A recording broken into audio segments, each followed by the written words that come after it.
Hey, it's Jared, and in this video, I'm going to be talking about my first 30 days with the Oura Ring. Now, this is a fitness and activity tracker that is a ring that you wear on your hand, and I'm going to give you my 30 days of experience utilizing this and what I think about it. I also wear an Apple Watch Ultra and sometimes dabble with other fitness trackers. And over the last 30 days, I've been running a lot, and my activity level has been way up, so it's been a great time to really test out something like this. The Oura Ring, this is its third version, and this is the Horizon, and I decided to go with this because I really like the way that it looks. It's not something that sticks out and that you would even really think is a fitness tracker. It's a very sleek design, very nice and clean. I wanted to give it a try finally, but it is a little bit expensive. So I'm going to talk about some of the pros and cons here that I find with the device, and maybe that will help you decide to try one out for yourself. The ring is something that you wear on your hand and is very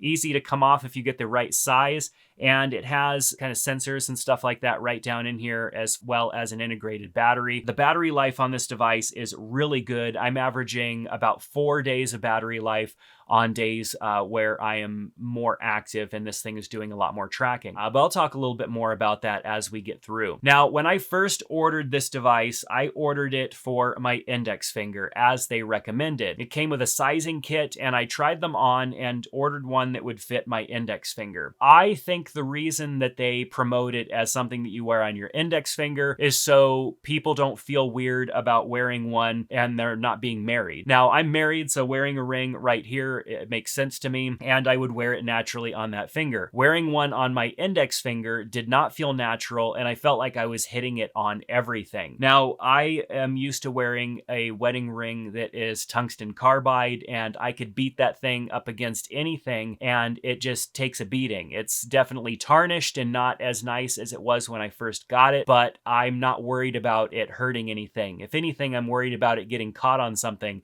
and hurting me. So with this ring, it has a lot of sensors in it. It's not made out of steel or anything really hard. I'm worried about hitting it and banging it on things. And when I had it on my index finger, I was hitting it on everything. And it just didn't feel natural to have a ring on my index finger either, especially since I was also wearing a ring on my ring finger. So after about 2 weeks of having it on my index finger, I decided I needed to exchange it out for one that would fit on my wedding ring finger, which definitely feels much more natural to me, and I like the fit, and it definitely doesn't get banged up on things nearly as much. Now, as far as it hitting things and getting some wear and tear, I wanted to just kind of show you what the wear and tear looks like after about a month of use. Now, keep in mind, I'm being much more active. I've been lifting weights with this ring. You can see there's a few little scratches right there that are barely noticeable. I've been lifting weights without gloves, which normally I do use gloves, but because it is on my ring finger, it's not coming in contact with the bar as much as when it was on my index finger. So I wear this ring 24 hours a day, 7 days a week, except for the little bit of time that it requires to charge it. And as I said at the beginning, I'm getting about 4 days of battery life on this. As you can see right here, I've got less than half battery life left. It's 38%. I probably have about a day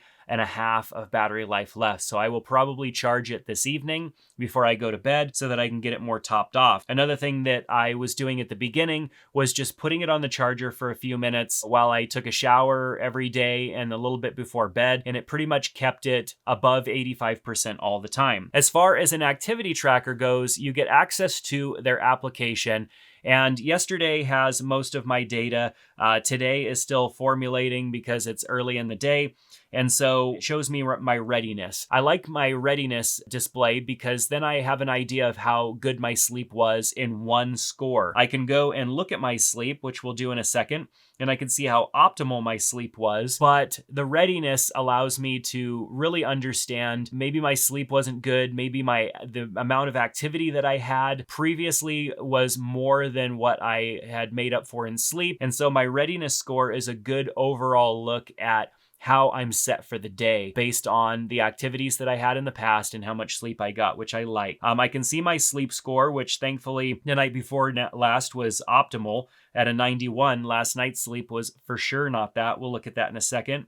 It gives me my activity and calorie burn, which is pretty consistent with what ends up being measured as active calories on the Apple Watch. Because I'm wearing both, I like to track and compare both just to see, and they're pretty consistent with each other. I do find that the Ring is a little bit behind as far as the calorie burn that it reports, but not nearly that much. I love the heart rate tracking. We'll look at that a little bit more as well. And then my activities, I'm actually not setting up through the app. I'm utilizing my Apple Watch for activity tracking, and then using Apple Health, it will sync over your activities into the app so that it has that data in here. If you're not using an Apple Watch or something like that, you can track your activities within the app here, and they will sync over to Apple Health as well. What's also great is that it notices when different things are happening. Like if you're being more active, it notices. If you took a midday nap, it will ask, were you sleeping? And it will add it to your readiness score and your sleep score, which is absolutely great. It will let you know when you went to sleep, and then on the next day, it lets you know when it thinks you should go to sleep based on everything. So I've got my activity for today. I haven't really moved much. I've been working this morning. I've got my heart rate for the day. My readiness score for the week kind of shows me on average how things are moving, and my sleep score and all that good stuff. It's really great, all this data, and I like the way that they display this data. It's much easier for me to see everything and understand what's going on than going into the Apple Health app where everything is kind of separate and you have to go into these different pages. There's no page just to see a good amount of information all in one place. I like the way that they have their app laid out here. So you can see my readiness score for today is good. It's given me information about my sleep, which I know was poor last night. And then it shows me my heart rate, including my lowest heart rate while I was sleeping. Yes, it is 43. That's normal for me. I'm not dead, but it is pretty low on average. And then also the heart rate variability as well, which is great to know whether you're in the middle of a workout or you're sleeping. We have the sleep tab, which gives me more information about my sleep. Lots of information about my sleep, including sleep stages, which is great to know. And it also gives me the measurement of that oxygen saturation and my breathing regularity and all that good stuff. Just lots of great information in here. Then in the activity tracker, I'm able to see more activity specific stuff. So if we go and look at like the week as a whole or the month as a whole, not going to have a lot of information past a month because I've only been using this for a month.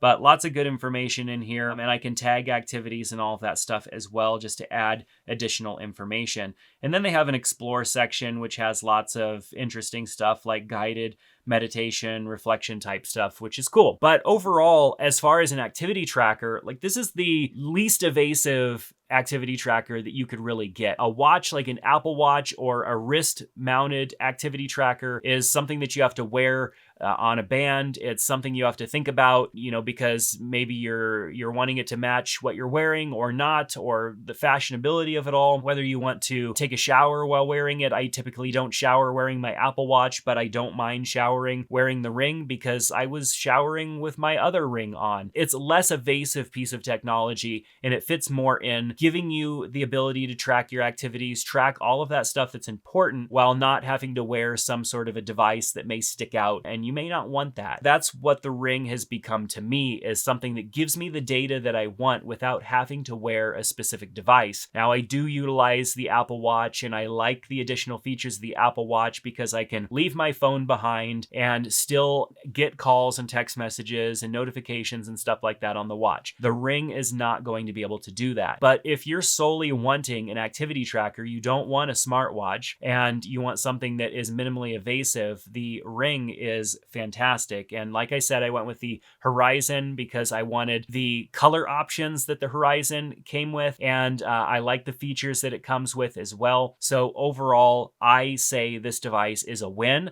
I'm bummed that I didn't jump on the bandwagon a little bit earlier, but I'm glad that I waited until the Horizon line because I like the look of this Ring. I like the fact that it is very consistent with a wedding ring that I would normally be wearing, but it adds the features and functionality of a fitness tracker all within that. And that's just great. A win-win all around. So if you're considering trying one out, the link in the description below will get you information on the device, including pricing. There's lots of options. Yes, there's also a subscription service that you can utilize with this. That is the one drawback that I had at the beginning, was how useful is this device going to be if I'm not paying for the subscription service? Well, the subscription service doesn't limit you from having data within the application. The subscription service provides a protection plan for your device, and it also gives you a little bit more features and functionality on top of that. So for me, being that this is not a cheap device, I want to have the added peace of mind of a protection plan on this, especially as a person that's more active.